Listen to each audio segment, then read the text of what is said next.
Thank you. It was a travel odyssey to get here. I think, if I'm being perfectly honest, I contributed to the nation's oil dependence problem with the, I don't know, 5 or 6 different connections. So the coalition is based in D.C. I am based in Chicago. The coalition is about 20 companies representing the entire value chain of the electric drive industry. So we have raw materials producers, battery makers, vehicle OEMs, utilities, smart grid engineers, end users like your FedEx, fleet managers, and commercial finance, financial services entities like GE Capital. And the 20 or so companies that are part of the coalition are dedicated and come at this issue from a very specific angle, which is energy security. And so you won't hear me talk a lot about emissions or climate today. I think that it's exciting if this technology helps us address the climate problems and address some of the emissions problems. But when we think about electrification and the value of electrification for the country, we think about this from an energy security and national security perspective. So I thought I'd start by putting this in a little bit of perspective. I might have left my BlackBerry on the table, but just as I was sitting there, I just happened to I'm obsessive with the thing, so I picked it up and just checked the news for the New York Times. And the New York Times applet had 7 stories on the front page just now, and all 7 of them were related to protests spreading, getting worse, and getting violent in countries in the Middle East. So there was an article on Iran, on Libya, the largest oil reserves holder in Africa. There was an article on Yemen, the protests in Bahrain today, where the U.S. Fifth Fleet is stationed, are getting violent, getting ugly. And so, the point of this chart is just to show we're right here today. Oil is trading on Brent on European exchanges over $100 a barrel again. We're right at the point where we were toward the end of 2007 and heading into 2008. In the beginning of the oil crisis, the oil price spike in 2008, and this is the level right about 5% of global GDP spending right now is dedicated to petroleum. And that's right about the level that analysts start to get concerned that it has the potential to induce recession. It's recessionary, inducing. And so, I think just to stress, this is a national security issue to us. And I'll talk a little bit about later on why this technology I think has major implications for national security.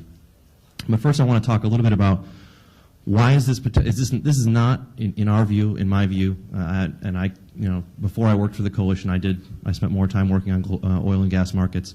This is not kind of a blip. This trend here of the last few years, you had the big fall in prices after the recession, and we're on our way back up now. This is what you'd call a secular trend. There's the fundamental dynamics of the global oil market are such that the pressure on prices is not likely to abate anytime soon. And so why is that? So the blue sections of this graph here at the bottom are the most developed countries in the world. So these are the 32 or so members of the Organization for Economic Cooperation and Development. So you have the North American members here at the bottom, that's the United States, Canada, and Mexico. You have the European members here and the Asia Pacific members here. And you can see that after the recession, about 2010 here, and these are Department of Energy numbers, but they square up pretty well with just about all the mainstream forecasts. There's not a lot of demand growth projected in our part of the world, in the developed countries. All the demand growth that's expected to occur over the next 20 or so years is in emerging markets. And so a big chunk of that is China, but certainly India and the Middle East and Latin America are also expected to account for a significant amount of demand growth. And I think when we talk about petroleum demand and increasing petroleum demand, you have to think about that as increased demand for mobility, right? Because that is globally, in the United States, just about everywhere, that's where the vast majority of oil consumption occurs, is in the transportation sector. And so you see here these statistics on the side. The oil demand is expected to grow by about 22% over the next 20 years. All of it's in emerging markets, and almost all of it's in transportation. So this puts a little bit of context around that. 2009, China became the largest auto market in the world, passed the United States. In 2008, and that's this graph, they also passed the United States in domestic vehicle production. So domestic manufacturing of light-duty vehicles in China is now, you just look at the trajectory, right? The United States is kind of falling off a cliff here, and China is just exploding upward. And why is that, right? You have an enormous population that's moving into the middle class and has desire for these kinds of technologies, and there's nothing wrong with that. Today, in 2007, you had about 30 million vehicles, light-duty vehicles, on the road in China. In 2015, the forecast is for about 100 million, and by 2030, you're looking at 250 million, just about at the same spot the U.S. is today. And I would say even, these numbers are from a 2009 report from the International Energy Agency, and in fact, they're probably already stagnant. I mean, the growth is probably already greater than that in China. So let's kind of switch to the supply side here. Well, what's the ability of the world's oil producers to meet that demand for mobility? And when you look at the scenarios, whether you're looking at DOE scenarios or IEA scenarios or whoever, most of them rely to meet that projected increase in mobility, in demand, on this big orange section of this graph right here, which is OPEC. So you see that, again, on the bottom we have the world's most developed countries in the blue. See that we're pretty much expected to remain flat. You have some other countries here that are making contributions. You have former Soviet Union, Russia, Central Asia here, all expected to have significant growth. It's important. Some of this is unconventional biofuels. But the big chunk is expected to come from OPEC. And so what you should take away from that when you read that is that the world is basically counting on OPEC. We're putting all our money on the OPEC spot on the roulette table to expand production capacity significantly to meet demand. And so, to me, that raises two key questions. The first is, who has access to the lowest cost, most easily producible reserves? And in a second, we're going to see that the answer is state-run national oil companies. And for the other companies that aren't state-run national oil companies, in particular for the majors, for your Chevrons, Exxons, BPs, what's the cost of the reserves that are available to them? So we hear a lot about big oil in D.C., and people are railing against big oil all the time. So who is big oil? So here is the combined oil and gas reserves of the top, whatever it is, top 15 or top 20 companies in the world.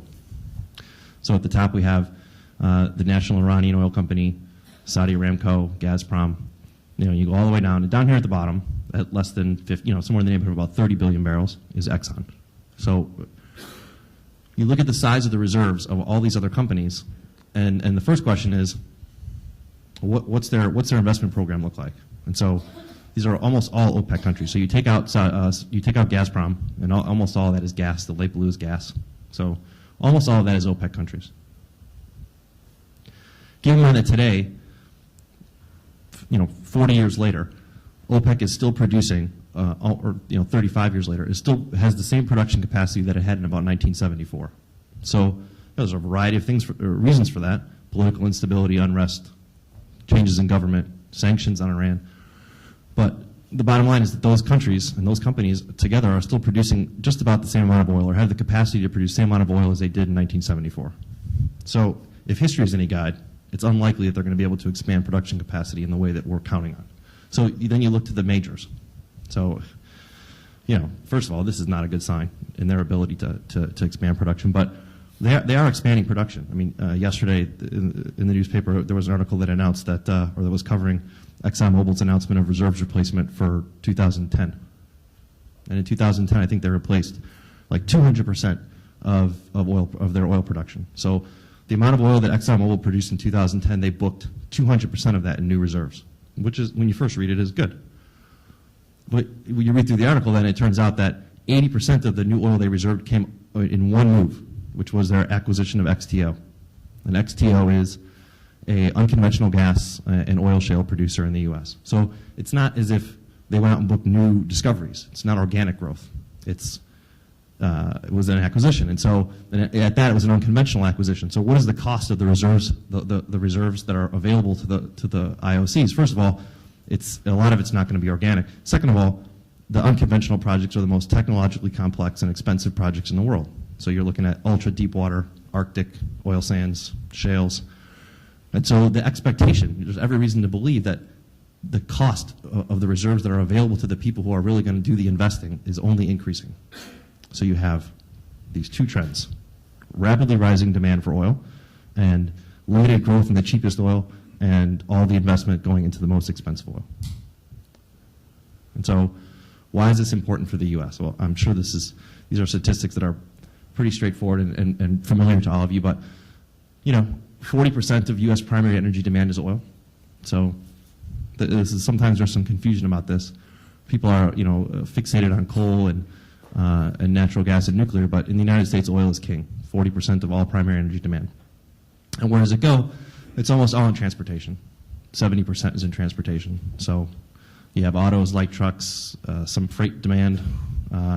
Big part of the other transport here is freight and freight, aviation, and maritime. 94%.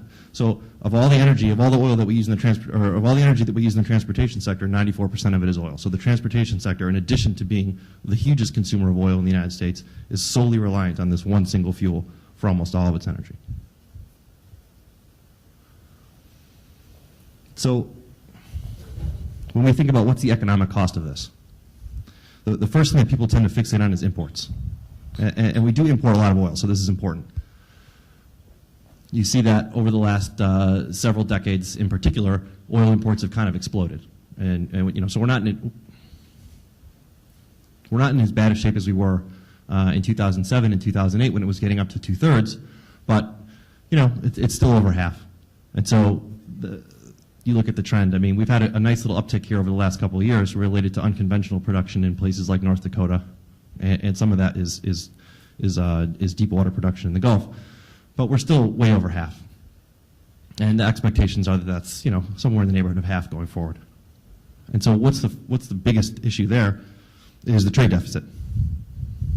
So when we talk about the trade deficit, the political discourse tends to get very focused on our trade deficit with countries like China, our NAFTA trade partners, Canada and Mexico. But in fact, if you look, the trend is really, what's the key driver of the trade deficit? So this dark blue area here on the bottom is the trade deficit the United States runs in crude oil and petroleum products.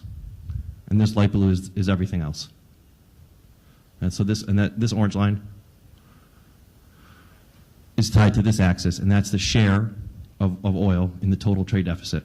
And so you can see since about 2004, 2005, it's really starting to take off then into 2007 and 2008. It went down during the recession, but for about the past 4 years now, it's been averaging about half or a little bit more. And so about half of our trade deficit on a monthly basis is the import of crude oil and petroleum products. So this is a huge driver of the trade deficit. And what's the consequences of that? Well, the first is exporting all that money abroad, regardless of where it goes. So I'm not picking on people in the Middle East or anywhere else. The point is exporting all those dollars to pay for all this oil has a deflationary impact on the dollar.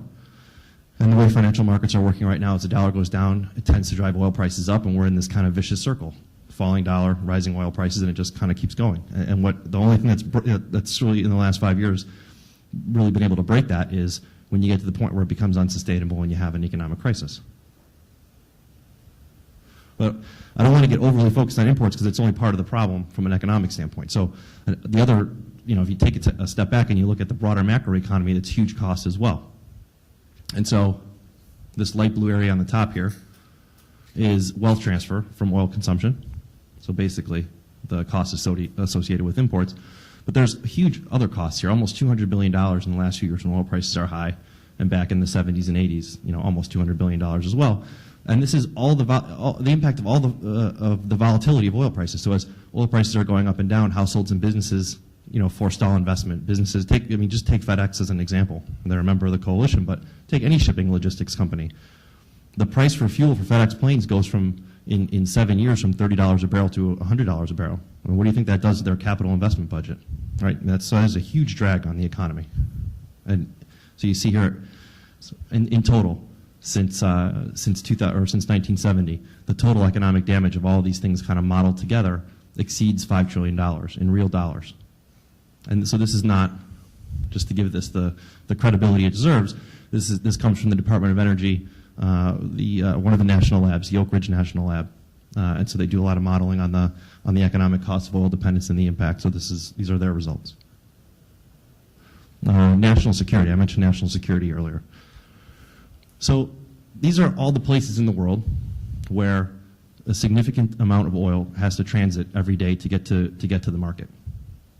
And so I think in 2009, about half of global oil supplies transited one of these points on a daily basis. The Strait of Hormuz, the Straits of Malacca in Malaysia, the Suez, which has been in the news a lot lately, the Bab el-Mandab here, that's off the coast of Somalia, between the Arabian Peninsula and Somalia, where we've had all these pirate attacks over the last several years, and a problem which is, if you're reading the paper the last couple of days, has just been exploding this year. And have actually just recently seized an oil tanker, and then the Turkish Straits. And so when you have the dynamics that are in the market today, rising demand, rapidly rising demand, constrained growth in supplies, and then you have this kind of geopolitical instability, these risks that are just sitting out there every day, it makes markets nervous. And the impact that we've seen over the last several years has been not only volatile oil prices, but upward pressure on oil prices anytime there's any kind of a semblance of a problem, right? So in reality, the Suez Canal, it's important, but there's, if the canal would have gotten closed during the crisis in Egypt over the last month, that oil doesn't disappear. They would have just rerouted it. It adds a couple, 10 days or so to delivery to the market. It's not the end of the world, but oil prices in Europe went from, $92 to $100 because markets are so fixated on these risks. So, wait, before I get to that. So I guess what I want to say is on oil is that the image that you get to is, I think, first of all, there's every reason to believe oil prices are going to keep going up. There's pressure on oil prices to stay high. $70 a barrel is the marginal cost of production for the IOCs in most of the projects they're looking at. So there's every reason to believe high and volatile oil prices are here to stay. We use a lot of it. It's economically damaging. And we're solely dependent on this one fuel in a key part of our economy. So contrast that with the electric power sector. Electricity is generated from diverse and domestic supplies, right? So you have all these different generation sources: coal, nuclear, natural gas, renewables, petroleum. Is only 1%. Oil is just 1% of power generation in the U.S. And renewables, as you know from the presentations today, is not just a monolithic thing. There's probably 10 things within renewables. So you have a very diverse fuel supply. Domestic, we import very little of those fuels. We import a little bit of natural gas, but anybody who's been following gas markets knows that that's kind of at our choice at this point. The United States has enough gas to last a lifetime, 200 years or. Electricity prices are stable. I'll get to that in a second. The power sector has substantial spare capacity, which stands in stark contrast to the oil markets. Right? There's a huge amount of spare capacity in the U.S. power sector at night and in times of the year when daytime demand, for example, in the summer is not high. I mean, it's high in the summer, so in the other parts of the year, there is spare capacity. The network of infrastructure already exists, and this is a key point. Almost every part of the United States is connected to the grid in various forms, and so when we talk about electric vehicles and electrification of transportation, ultimately, which I'll get to, the infrastructure problem, while I will certainly acknowledge it's a complex problem, you're talking about the last 10 feet of the system to get from the grid to your car. But the network of infrastructure, generally speaking, elsewhere is there. The generation, transmission, and distribution system has been built up and invested in over the last 100 years. So electricity prices are stable. This is an index of retail fuel prices starting in January of 2000. It's a monthly index. And the orange line here is the aggregate retail electricity price, so across all sectors: residential, industrial, commercial, and transportation. You have the other fuels that I'm comparing it to are the petroleum fuels. So crude oil is this dark blue one. The gray is diesel, and the green, if you can see it, is gasoline. And so, look, there are certainly some seasonal fluctuations in electricity prices, but it's, generally speaking, very stable. And it's predictable.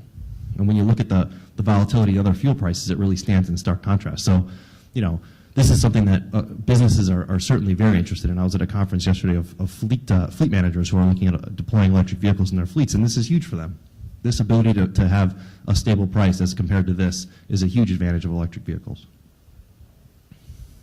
And so the point I want to make with this slide is that realizing all these potential advantages, there's a slew of these vehicles coming to market in the next couple of years. And so by 2012, we're looking at as much as 150,000 or more of currently already announced North American production capacity of these vehicles.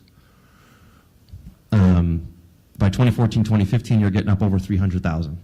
So the vehicles are coming to market. I think cumulatively, if you take all these and add them up, they've announced plans to build somewhere in the neighborhood of 1.3 million vehicles plug-in hybrids and electric vehicles. Here are the OEMs at the bottom. You have some startups, but you have some big guys too, Ford, Nissan, and GM.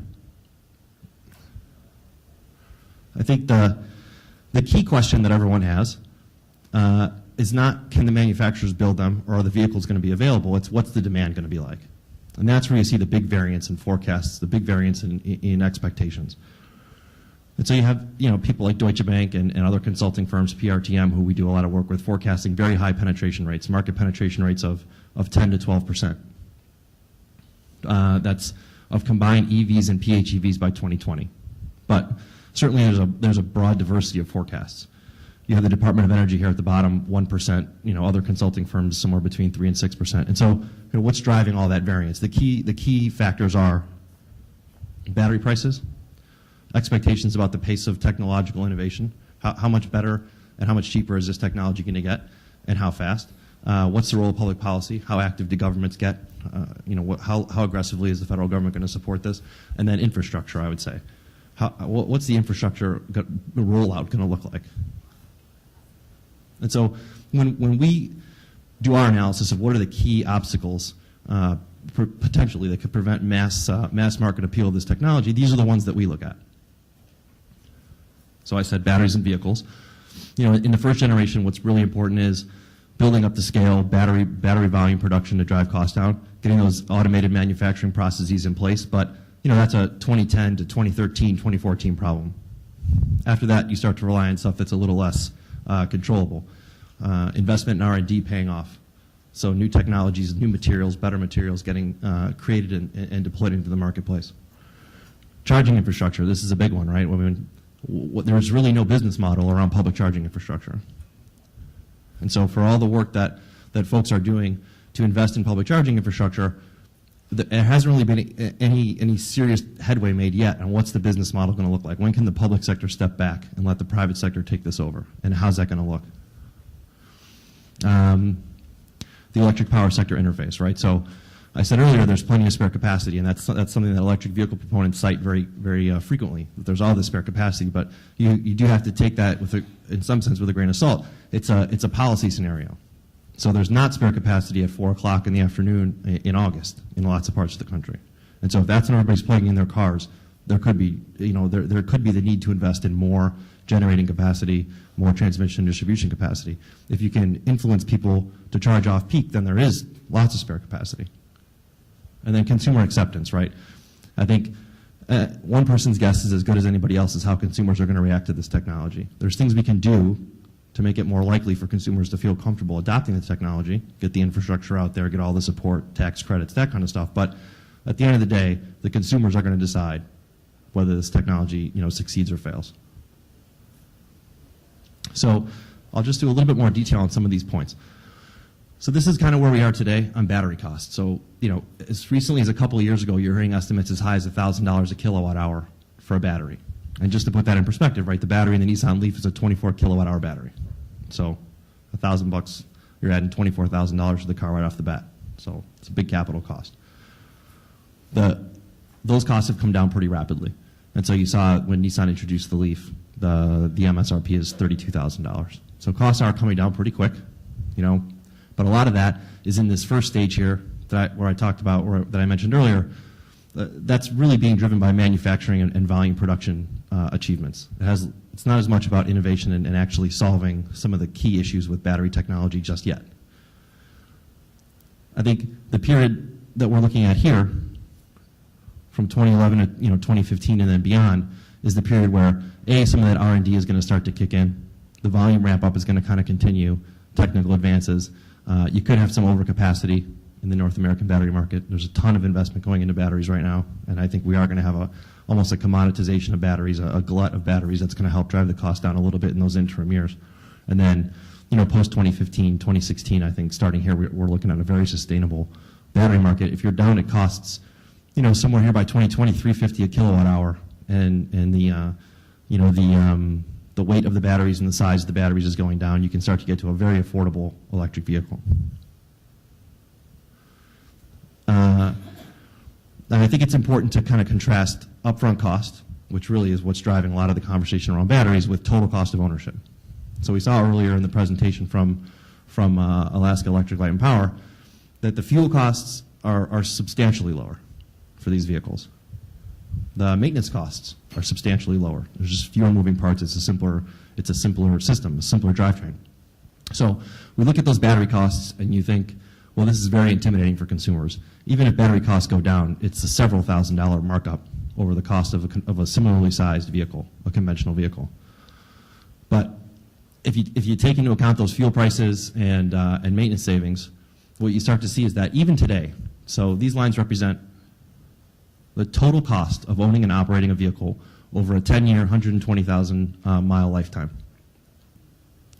And so even today, if you include the tax credits from the federal government, $7,500 for a vehicle like the Nissan Leaf or the Chevy Volt, for the Nissan Leaf, this is a pure electric vehicle. You're already kind of cost competitive over the life of the vehicle with an internal combustion engine vehicle. Without the tax credit, you're looking at something closer to 40 cents a mile over the life of the vehicle. And so the ICE vehicle is somewhere in the neighborhood of 33 cents a mile. So you're paying a substantial premium. But again, with the tax credit, you're getting there. Without the tax credit, by 2016, 2017, right about the time you're entering that third phase of the battery industry that I talked about, you're starting to get a substantial cost benefit over the life of the vehicle. And the story is roughly the same for the plug-in hybrid, for the Chevy Volt style vehicle. I'll just add two caveats to this. I'll criticize my own graph here. The first is, this doesn't make any assumption about residual value. And so someone asked the question earlier, what do we do with the batteries when they're done, when they come out of the car? And what's the value to the customer? Today, you drive a car, even for 10 years and 120,000 miles, it has some residual value. We don't know right now what the residual value of a battery that's been in a car for 10 years and 120,000 miles is. I mean, if it's zero, this equation is much worse for the EV. And same thing here. So that's a big unknown. The other thing that I didn't really do here, this isn't discounted cash flow. This doesn't add the cost of capital. This is really a consumer model. It's much different for a business. For fleets that are looking at investing in this technology, this isn't good enough. I mean, they definitely are going to want to know, what else can I do with that capital over a 10-year lifetime? Does it still pay off? Charging infrastructure. So I mentioned there's no business model, and this is just a quick way to kind of show what the big issues are. So this is the payback period in terms of years on the bottom, and this is the utilization rate of an individual charger. So the amount of time that something is actually plugged into the charger and drawing power. So there were some questions earlier about the cost. So this is for a level 2 charger. That's a 220 or 240 volt on a, let's say, 30 amp circuit in public. And for that, you're talking, for the hardware alone, industry average today, probably about $2,000. The install varies wildly. Depends on if you're taking up city street curb, or if you're doing it in a parking garage somewhere, or if it's new construction. But let's just say in this case it was only $2,000 for the installation, which is on the low side. So $2,000 hardware, $2,000 installation. You can charge 10 cents a kilowatt hour for the power, plus I think we assumed a 10 or a 20% markup. If that thing has only got a car plugged into it, 40% of the time, the payback is 20 years. So it's terrible. And the way that the regulatory structure is set up in most of the U.S. right now, it's not totally clear that if you have one of these chargers in public, you're going to be able to charge people more than what the commercial or the existing rate of electricity is. So there's a lot of controversy about third kind of party entities coming in, building these charging stations, and then charging you the equivalent of $1 a kilowatt hour to charge at the station. You can do that and make your money back really quickly, but then you might you're looking at getting regulated as a utility, and your $1 a kilowatt hour charge goes out the window pretty fast. So again, the business models around this are still being developed, and it's kind of unclear what that's going to look like. As I said, the power sector has substantial spare capacity. So this is an average load curve. This comes from a Pacific Northwest National Lab study. This is just very generic, but the point is, 4 p.m. in the afternoon, the load curve is getting up here into the point where you need to potentially sometimes borrow some or get some energy from peaking plants. So the load curve is really high, but in the early hours of the morning and late at night, there's lots of spare capacity here. So the system can generate this much power, but it only needs this much power between 2 a.m. and 8 a.m., and it gradually increases throughout the day and falls again at night. So, what everyone's really where everyone's focus is, and keep your eye on the prize is how do we sort of make the system more efficient and drive vehicles to charge in this period here, avoid building new generating capacity, make the system more efficient, increase the utilization rate of the power plants, and be able to even avoid increased investment in transmission and distribution infrastructure. And so part of what people are looking at are these alternative pricing plans. We heard one mentioned earlier today. The utility here obviously is not the only one that's looking at it, but it's one of only a handful of utilities that are thinking ahead enough to start piloting some of this stuff. So PG&E in California, Detroit Edison, AELP here. This is a sample EV pilot rate plan from PG&E. You see that off-peak between midnight and 7 a.m., your EV owner is going to be paying 5 or 5.5 cents a kilowatt hour. So from 12 midnight to 7 a.m., Monday through Friday, and then all the way till the early afternoon, Saturday and Sunday. There's this light blue area here. During the week, between 2 in the afternoon and 9 at night, you're going to be on peak. So you're going to be getting charged 28 cents per kilowatt hour. So PG&E is really trying to drive people to charge off peak. So there's not a big difference, as we saw before, if you're charging someone 11 cents or 3 cents. But between 5 cents and 28 cents, it starts to make a big difference on the economics of the value proposition of these vehicles. And I think Detroit Edison is charging even more on peak. So on peak, I think they're closer to like $1. And their goal is really to push people to charge only off peak. So we looked at some of the industry forecasts before, and I just kind of talked through all these sort of daunting challenges. And I think if someone walked in and just the part where I talked about the challenges, you can make the mistake that, what does this guy even think this is realistic? I do think it's realistic. I think that the key is public-private partnership and a very thoughtful, planned-out strategy for getting these vehicles rolled out. And so as a policy organization, we've set a goal that by 2040, 75% of personal use light-duty vehicle miles traveled in the U.S. should be electric miles. And what does that do? The first is it takes your oil consumption in the light-duty vehicle fleet down from 8.5 million barrels a day to 2 million barrels a day. So you're saving about 6 million barrels a day of oil consumption on a total transportation pie of, let's say, 12. So you're cutting your transportation demand in half. It's a huge step towards reducing the energy security risks that we talked about earlier. And so we modeled a little bit of what some of this might look like. To get to that, you need, the park is just another word for the total vehicle fleet. So the 250 million vehicles on the road in the United States today, what share of them do you need to be either EV or PHEV in order to reach the goal? So it gets up very high, there's no doubt about it. It's a very aggressive goal. 240 million out of 320 million by 2040. What's the sales rate that you need to get to that? It ramps up really quickly. By about 2020, you need to be selling more than 5 million total units a year, and we're selling somewhere in the neighborhood at that point of, I guess, 17 million. So you're getting up to a third pretty quick. And it's not a forecast; it's a goal. It's a very aggressive goal with the slides from the beginning of the presentation in mind, the energy security challenges that the country is facing. And so we've had the benefit of working really closely with a lot of good folks in D.C. On our policy plan to get this done. It's attracted a ton of bipartisan support. We worked closely last year with Senators Alexander, Merkley, and Dorgan, who just retired. This year, we're going to be working, I think, closely with Senator Begich from Alaska. In general, on all these energy issues, someone mentioned it earlier, you guys have probably the best delegation in D.C. I mean, Senator Murkowski on the Energy and Natural Resources Committee has been a tremendous leader on energy security and energy issues across the board.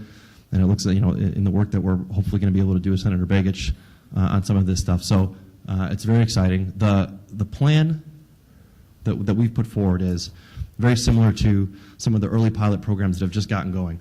Our idea is that you should hold a competition. The federal government, through the Department of Energy, should hold a competition. Regions should put together applications.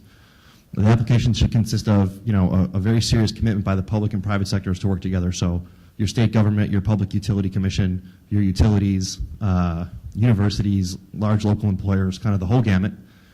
Submit your application to the federal government that says, here's how we're going to make this happen. Here are the changes to the utility system that we're going to make. Here's our experimental rate plan. Here's the investment that we're willing to make in public charging infrastructure, whatever it is, regulatory and potentially also investment side. And then DOE should go through the applications and pick a limited number of places. Right? We don't want to do this. I think this technology is not at the point where it's ready to kind of be scattered across the whole country because the infrastructure is not there. The regulatory environment is not there. But if you do it in the places that compete to make themselves the most ready for it, the federal government targets its incentives to those places, you could drive very high levels of penetration of these vehicles onto the road. So instead of, 1,000 or 2,000 in a community, you go for 20 or 30,000, and you limit the number of places that you do that in. And I think there's a lot of key benefits to that. First of all, you get past the early adopters. To get past the early adopters nationwide is a daunting proposal at this point. And I put on here just this at the bottom, the case of hybrids, of traditional hybrids, the Prius-style hybrid. Today, so those vehicles came into the market in 1999. Today, there's 1.6 million hybrids on the road out of a vehicle park of 250 million vehicles. So it's a nice business for Toyota, don't get me wrong. But from an energy security standpoint, it makes no impact. We have not got past, 11 years later, the early adopters anywhere, really, with traditional hybrids.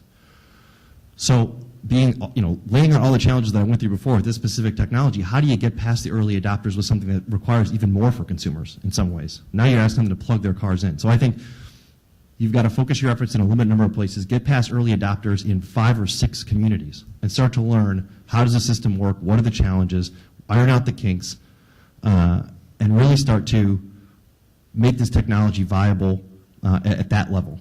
And the momentum that you'll build up will ultimately, after a period of 4, 5, 6 years, and the modeling that we've done will potentially be enough to start spreading to more communities and kind of build up organically that way. And the last thing I want to talk about, because I recognize that that program is even if it works out perfectly, is a multi-year, potentially decade kind of process of getting into the mainstream and really driving penetration of these vehicles into the consumer market. So I also just kind of want to mention the near-term opportunity, which I think increasingly is fleets, commercial and government fleets. So I know that there's been some talk about getting some of these vehicles in the fleet at AELP here. Utilities across the country are looking at it. What do you call it? The short-haul delivery, right? FedEx, UPS. These guys are looking at it really aggressively. So the opportunity nationwide, 16.3 million fleet vehicles in operation across the commercial and government sectors. So, the industries are here. Short-haul delivery is like a third of it. The federal government on its own is like 5% of it. Rental is a huge part of it. Hertz and Enterprise are doing stuff. So, here are the companies that have either already got some of these vehicles in their fleets or have made commitments to do more over the next 5 years. Again, it's not gargantuan numbers, but it's already kind of getting there. I mean, so on the road today, Pacific Gas and Electric, 113 PHEVs and EVs, Frito-Lay's up over 20, FedEx is at 20, and then you look at the commitments between 2011 and 2015. GE has just committed to 25,000. They just placed their order for, I think, their first 12,000 Chevy Volts. As I mentioned, Hertz and Enterprise, 1,000 at Hertz, 600 at Enterprise, combination of Nissan Leaf, Chevy Volt, and Coda sedans, Best Buy. I mean, so serious companies, right? It's not just tree huggers and environmentalists. It's some of these companies, I mean, in particular GE, right? That's not like an experiment. That's a commitment, 25,000 vehicles at a company like GE over 5 years. And so we've done some work on this. Fleets, for a variety of reasons, I think are a key opportunity. I laid out before all the huge challenges, I think, in the personal use market. Some of those challenges are much less significant for fleet operators. Total cost of ownership approach. So whereas consumers are certainly likely to be very intimidated by those upfront costs, that's potentially much less of an issue for fleets. Right? Every fleet manager that we talked to dozens of them as part of building this study out, said that total cost of ownership was the number one factor in their acquisition strategy, in their vehicle acquisition strategy, and that was a huge part of why they were looking at electric vehicles. Route predictability. So, whereas consumers are going to buy their vehicle when they shop for a vehicle, They're shopping for a vehicle that can meet their 1% of the time trip, their longest trip. They shop for a vehicle that's always going to, what they have in the back of their mind is the worst case scenario. This June when I take the family and, driving from St. Louis to Yellowstone, is the car going to get me there? Whereas, a FedEx delivery route or a parcel delivery fleet from a retailer, they have much, much more defined routes. And in some cases, those trucks average, 30 to 70 miles, depending on the truck, 30 miles a day, 50 miles a day, 70 miles a day, and they do it every day all year long, and it almost never changes. And that allows for two huge advantages. The first is, right, if you know that you're only going 70 miles and your battery has capacity for 80 miles, you're not real concerned about public charging infrastructure. It's much less of an issue for you. The other thing that it does, take a sales delivery person, right? So this is something that GE is looking into as part of their next phase of acquisition. If you got a salesperson that drives 50 miles a day, do you need a 100-mile battery? No, right? So you can go to the Nissan, the folks at Nissan, or whoever your technology supplier is, and say, look, cut that battery in half, cut my upfront costs in half, and we can do a deal. So route predictability, in addition to lowering your costs on infrastructure, lowers your cost significantly, potentially on the battery, on your upfront cost. So it makes the economics much better across the board. High utilization rates. From a technical standpoint, it is very attractive to target these vehicles to people who have very short defined routes. So, I live in the city. I'm an urban driver. I drive, 10 miles a day.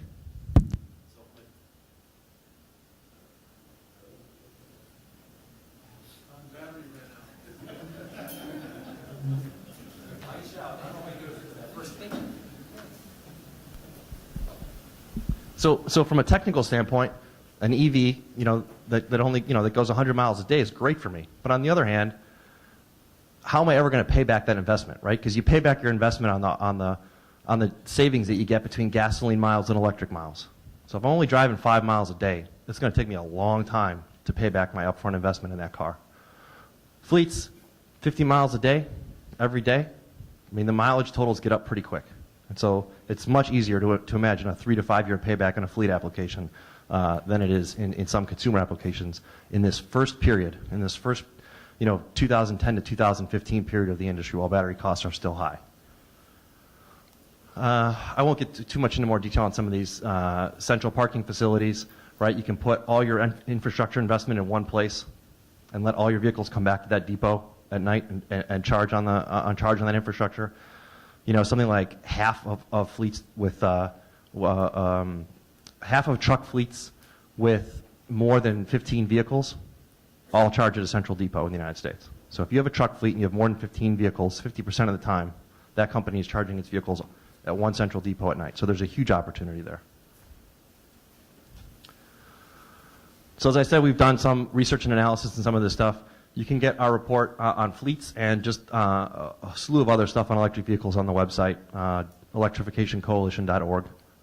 The findings of the report that we just put out on fleets, I think were extremely interesting, and we're spending a lot of time talking to fleet operators about this stuff now because of this. The key one is, even without government subsidies, a lot of these technologies are actually going to start looking really, really good over the next few years in fleet applications. So even without tax credits, traditional hybrids are, in most cases, or in many cases, I should say, the most cost-effective option for fleet operators today. So better than internal combustion engines from a total cost of ownership standpoint. Beyond 2015, again, without government subsidies, 2015, 2016, 2017, EVs and PHEVs start to even get better than hybrids. So better than hybrids and better than internal combustion engine technologies because of all those things that I talked about on the slide before. So we have some policy stuff that we're looking at. I think that, again, if you go back to the way that I described the issue, the threat, the energy security threat, it's exciting to see that some of these technologies are getting competitive over a 5 to 6 or 7 year time frame, but I think we want to accelerate that. And so there's a huge opportunity for the federal government to make some targeted temporary investments on the fleet side. There's no tax credits today for trucks.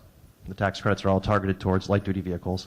So small tax credits for Class 3 all the way up through Class 7 trucks, we think could make a real serious impact on the adoption rates of fleet operators. And so we've done some analysis, we've done some modeling on what that looks like. And so I just want to put this in perspective because we talk to folks and I think sometimes the numbers can get kind of lost. So with those tax credits that were on the previous slide for trucks included, we think that you could drive as much as, I think it's 220,000 EVs and PHEVs into commercial and government fleets by 2015. And so you hear that number 200,000 and you think back to, well, there's 200, X number of million vehicles on the road in the United States, so does this really matter? And I think where it does matter is for the battery industry. And so if you can drive this kind of stability and you can tell, or the battery industry knows that it has this kind of steady volume over the next 5 years, the battery industry can start to drive costs down pretty quickly.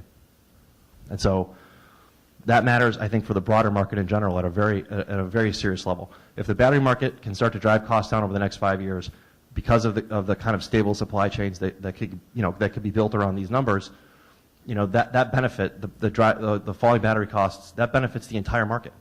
It doesn't just benefit fleet owners. If fleet owners take on this market and really get into it in the first 5 years and drive down costs, that benefits consumer adoption at a very high level. So, in the near term, I think this is the opportunity. Over the long term, I hope the first 15 slides were persuasive that this is a very, very serious threat for the country. We need to kind of act aggressively. I think that the title of this conference couldn't be better. The time is now. I mean, when you look at what's happened over the last 3 weeks in the Middle East, you look at what's happening with oil prices, these are not harbingers of good things to come if the economy is still as vulnerable as it is today. So I will leave it at that, and I don't know if we have time for questions or if there are questions. Absolutely, but again, I ask that you let me run to you with a microphone so we can record it. Yes, absolutely. The other day, WikiLeaks now did a story that the Saudi reserves are overstated by 40%. So I'd like to know how reliable your numbers are on those proven reserves, given those regimes' transparencies. And then lastly would be, you didn't mention hydrogen at all. And instead of batteries, where is hydrogen? And using and storing hydrogen as a fuel. So the first question. So, the information that's available to the public is all I can sort of base my assessment on. But how reliable is it? I mean, I'd say there's two sides to that coin. The first is, we've been hearing that story for a long time, and we've been hearing that the Saudis can't expand production capacity beyond a little bit more than whatever it currently is, and we hear that over and over again. In 2009, they expanded production capacity by like 1.5 million barrels a day. And so the production capacity in Saudi Arabia now is, somewhere in the neighborhood of like 12 million barrels a day. And for the longest time, people said, oh, they'll never get above 10. Who knows? I think the more important thing is, so the other side of that is, look, there is some issue with transparency. There's clearly an issue with the pace of investment and the level of investment, right? Every dollar that gets produced by Saudi Aramco has a whole bunch of people that want to use it for different things, right? That money goes back into the treasury and it goes for, government spending, military, social programs, whatever it is. Some countries it's worse than others, right? Saudi Arabia is probably one of the more sophisticated in dealing with that kind of stuff, and they operate, Aramco probably operates closest to the, IOC model of any of those companies. But Iran, PDVSA, I mean, all that money gets plowed into a bunch of different things. And so where the real questions are is on the pace of investment, the commitment to investment, and then the stability of these places. And so, look, what's going on in the Middle East, it hasn't really got to a key oil producer yet, right? Egypt, well, Algeria, if things, escalate. But, so far it hasn't. But the fact is it's spreading and it's kind of going in a direction that it's very unpredictable. And so all those things are really the things I focus much more on. Proved reserves, transparency are big issues, and maybe someday we'll find out that there were issues, but that hasn't been the case. But I don't think that's the most important thing. The second thing, hydrogen. So look, I think first of all, an electric drivetrain. So I didn't really talk about this. I didn't get into the technical details of the drivetrain. So I don't know. I just kind of figured There was enough technical stuff in there. But an electric drivetrain is not mutually exclusive to hydrogen, right? The storage changes. The storage changes from an electrochemical storage device in the battery to hydrogen. But most of the drivetrain, the rest of the drivetrain, as I understand it, as our engineering consultants have explained it to me, time and time again, is the same. And so, committing to putting infrastructure in place and to getting this industry off the ground and driving down costs for the electric drivetrain and making the electric drivetrain a more significant part of the overall technology portfolio is not a bad thing for hydrogen. I mean, it's the first step potentially. And if the cost structure for hydrogen comes down, and if the infrastructure for hydrogen gets figured out, having millions of electric drivetrains out there and a whole industry scaled up to build electric drivetrains is not a bad thing for hydrogen. It's a great thing for hydrogen. So, I don't think that this is exclusive to that at all.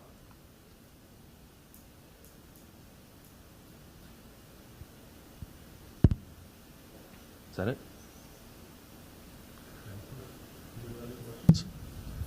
Any other questions out there? So as a consumer, would you buy one of these for yourself, an electric car? Yeah, absolutely. The big debate I have is between the EV and the PHEV. I think that, look, every one of them that I've driven, the fit and finish. I mean, I think that the things that people are concerned about, or the things that some of the things that consumers get concerned about, are going to be addressed as soon as people get in these cars. So the fit and finish is fantastic. The handling is amazing. I mean, the torque and acceleration is much better than almost any kind of internal combustion engine car you're going to drive. So all of those things are very attractive about the vehicles. And like I said, the biggest thing I kind of go back and forth with is EV or PHEV, and for me, what drives that is not the range. I'm not concerned about range because driving 100 miles for me is not a common occurrence, and it's almost a never occurrence. But I'm not, everyone has different driving patterns, so you can't base your market outlook on that. But for me, what matters is climate. So, in Chicago, in the winter, how much faith do I have in a 100-mile rating on an electric vehicle today? Not much. I mean, the cold weather makes the battery sluggish, and you can get down as low as 60 or 70 miles of range.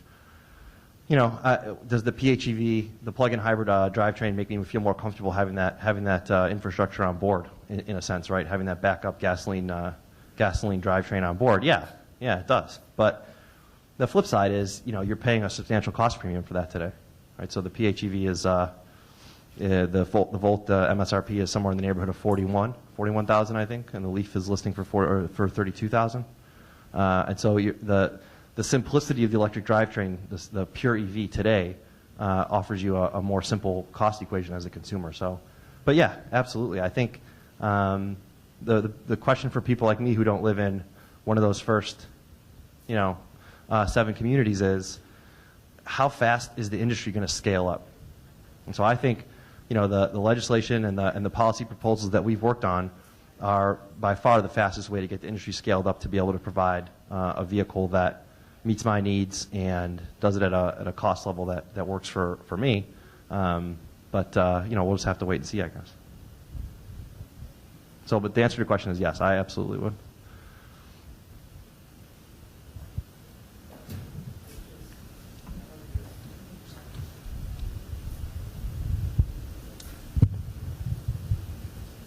And there's a lot of sense in what you're saying, but there's also some problems out here I see. One of the problems is I see that you're depending upon the cities and you're depending upon the government for support on this to make this all happen. In Class 8 trucks, which you're not really talking about, the newest EPA requirements coming out are going to drive the cost up somewhere around $9,000 a unit. And this goes on and on and on and on and on. I am not so sure that the federal government and even the city communities are going to be able to support this program. The other thing with this is your batteries. You've already brought up one of the real problems out there. You talked to the people who are selling these units. If you can really get a straight answer out of them, is that these batteries are hard to get rid of. Now, I realize that we will find a better way to do this through technology and things of that nature. All things improve, or else they don't exist, after all. I guess what I'm saying is I'm glad I'm the age I am, because quite frankly, you people are not making it any easier. And, God, I'm glad I'm not buying another Class 8 truck. So let me say two things. The first is, look, I agree with you. I think that having this market pin its hopes on cities across the entire nation, every city, volunteering and making the necessary investments, I think that's a huge mistake. And so that's why we've taken this different approach. Our approach is let the cities self-select. Set up the program, put some money out there, and let the cities that want to do it self-select. A race to the top style program. And I think that the biggest risk to this industry is just to depend on, whatever happens, kind of. Let the OEMs, let all these people who have never traditionally worked together, vehicle makers, utilities, battery makers, let them figure it out. I just don't think that's going to work. I think there has to be a framework in place where the public sector and the private sector can cooperate, and where the cities, which are definitely going to be key to making this work, can self-select and say, we want to do this, we've got a plan to do this. We're a city that has a good relationship with our utility and our Public Utilities Commission. We know how to make this whole ecosystem come together. We're raising our hand, let us be the guys who get some support from the federal government to get the infrastructure out there and get this going. I think that, look, you're right. There's the issue of fiscal responsibility and asking the federal government to invest more in this is a complex question. I would just say two things. The first is, you go through those slides at the beginning. The cost of the status quo is not free. That's a mistake that people make, that, well, what we have today is kind of working and it's not really costing us anything. That's not true. You go through all those slides on the economic damage, that the impact of oil price volatility and high oil prices on the U.S. economy. The status quo is not free. The status quo is a ballooning trade deficit and a jobs killer. So I do think there's a role for the federal government to help jumpstart this market, but I think it has to be temporary. I think that if the industry can't figure it out, drive down costs, figure out a business model around the cars and in particular the infrastructure, in a reasonable time frame, then the federal government can't subsidize this forever. And so almost every tax credit or grant that we've ever talked about has been temporary, just enough to build up the volume production, get some of the battery makers up to scale, give time for the business models to evolve a little bit in the first 5 years, and then let's see where we're at, and let's hope the industry should be able to take off by then. Your second point on battery, getting rid of the batteries. So this is a whole key area of uncertainty. It's not just the materials in the batteries and can they be recycled or how do we dispose of them. The bigger issue is what's the value of that battery when it comes out of the car. And so when a lithium-ion battery is getting to the point where its performance is not going to be suitable for you as a consumer, when you're not getting 100 miles out of your Leaf anymore, you're only getting 60 miles of charge, it still has 70 to 80% of the energy storage capability that it had when it was first built. The lifetime energy storage capability. So the question is, are there other applications where that battery can be repurposed for? And so there's a lot of people that are doing work on this right now, trying to figure out, can those batteries be repurposed for residential backup power, for frequency regulation with utilities, for offsetting intermittent renewables, for a whole host of things. And I would say if there's one area of this whole value chain that needs more focus, more research, more effort, that's the one. Because the work that we're doing with fleets, for example, with commercial fleets, most commercial fleet operators will tell you this is a very exciting technology. We see how it could save us a ton of cost. But right now, today, I know that when I'm done with my vehicles after 6 years, my residual value is X. What's my residual value for this vehicle? And no one has an answer for them. And they're not going to make this move until they have some kind of an answer. And so that's the piece of this that I think is, you've rightly identified that when the battery comes out of the car, what do you do with it? I think the answer is for a long time not going to be let's recycle it. Although, I think by volume, like 80% of the materials in the battery are recyclable. And when you have this many batteries and batteries this big, the recycling opportunity is going to be significant. But I think these batteries are going to have a second and third life in other applications before it's time to recycle them. Utilities can use them, residential backup power, again, a whole host of things that you could use this battery for before you go to scrappage. The key is finding out what's the value of that. What's the value of a kilowatt hour of storage for a utility from a battery application? And there hasn't been a good answer to that yet. Thank you, Sam.